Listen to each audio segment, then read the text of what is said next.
Okay, so introducing into chapter 11. Specifically, we're going to look at chapter 11, section 1 first. So chapter 11, point 1. We saw that instead of radical functions, we started to deal with radical expressions. And we needed to know how to translate between radical expression form and rational power form to kind of make problems a little easier for us. Okay, so translating between forms. In fact, there's a really easy way for us to do this. Let's say I have a general form of a radical, okay? I have n right here. I've got an expression that's raised to a power inside the radical. Remember, this is the radicand, and this is the index, okay? If I want to translate to rational power form, I keep the radicand base the same, which is a. The power of the radicand, which is p, corresponds to my numerator in my fraction. The index is the denominator. Okay? Power of radicand goes on top. Index goes on bottom. Okay? That's the key aspect between the two. In fact, you can go the other way around if you want. So I'm going to give an example of one way to the other and the other way to the other, just so we get an idea of how to translate between the two effectively. Okay? So let's say I give you something like fifth root of x squared. Okay?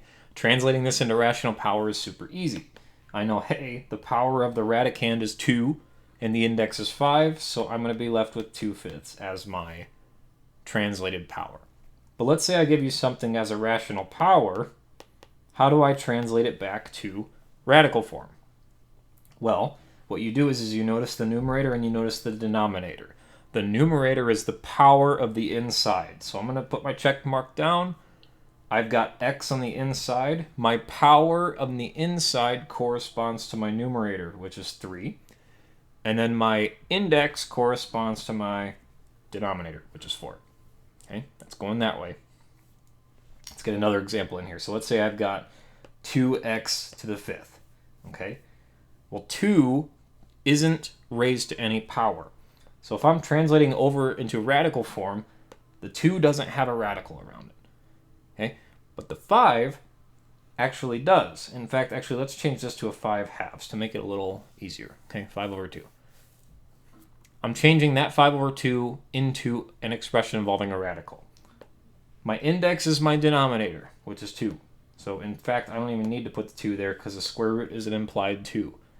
The numerator of my fraction corresponds to the power inside the radicand. So that's how I would switch that expression over to rational powered form. Or to radical form, rather. All right, I'll do one more. Let's say I've got pi times x to the 3/2. Okay? I want to go into radical form. Okay, so since the whole thing is being raised to a power, I'm going to have the whole thing under a square root. Okay, the question is, what is the number that corresponds to the index, and what's the radicand's power? Okay, so the index is the denominator, which is 2. So I'm just going to leave it alone because the square root, the index is 2. My stuff stays the same on the inside. What is my power on the inside? It is the numerator, which is 3. Okay, another more complicated one. Let's say I've got 2x to the 1/2, and I'm squaring it. Actually, that won't be easy to translate over. So I'm cubing this. Okay, I'm going to cube this one. Changing it to radical form, what am I going to do? The 2 is finally inside something that is being to the power of, okay? But this is 2 to the 3rd. Okay, if it were a fraction, I would put it under a radical, but instead, 2 to the 3rd is just left alone. Okay, but now I've got x to the 3/2 with this one, which we saw with our power property. Okay, you take that 3 and multiply it by the 1/2, you get 3/2 as that power. Out of these, the only part that's going to have a radical is going to be the x part. Okay, because 2 to the 3rd is just 8. That's nothing to do with radicals whatsoever. The x to the 3/2, if I'm translating that over to radical form, that's going to be, I'm going to have my radical, I'm going to have my x in there. I need to figure out where my numbers go. Okay, The numerator of my power corresponds to the radicand's power, and the denominator corresponds to the index. So the square root is already index 2. I can leave it alone. Therefore, my translated form is 8 root x cubed. Okay? So that's how I would translate between the two forms.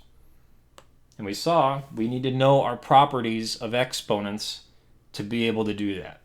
Okay? To be able to translate between the two sometimes. So I'm going to re-outline what the properties are. Okay? Let's say you've got two things with the same base that are multiplying together. What do you do with those? You keep the base the same, and you add the powers together. Okay? Don't multiply a times a. Okay? It just stays the same. You're adding the powers only. Okay? Let's say I've got two things that are being divided that have the same base. Okay? This is the same thing as taking the top exponent and subtracting the bottom exponent. Okay? Don't divide the a's. Okay? Just keep a the same. You're going to subtract the powers, the top minus the bottom. Okay? Let's say I've got an expression that's like a times b, and I'm raising it to the nth power. What do? Since this is a product on the inside, I can take that n and distribute it as a power. So this is the same thing as a to the n, b to the n. Okay. Same thing with division. Okay. I could do the same thing with division. Let's say I have a over b, and I'm raising that to the nth power. I could take that n, distribute it in as a power to both of them, which gives me a to the n over b to the n. Okay. And you'll need to use all of these in conjunction with each other to simplify down these problems. The last one is if I've got an expression that's raised to something and I raise it again to another thing, this one you're going to multiply the exponents. Remember, keep a the same. These two numbers multiply together if you're raising it to another power. Okay? Those were the properties that we saw, and we need to make sure that we get familiar with these when we need to simplify our rational expressions and our radical expressions. Okay?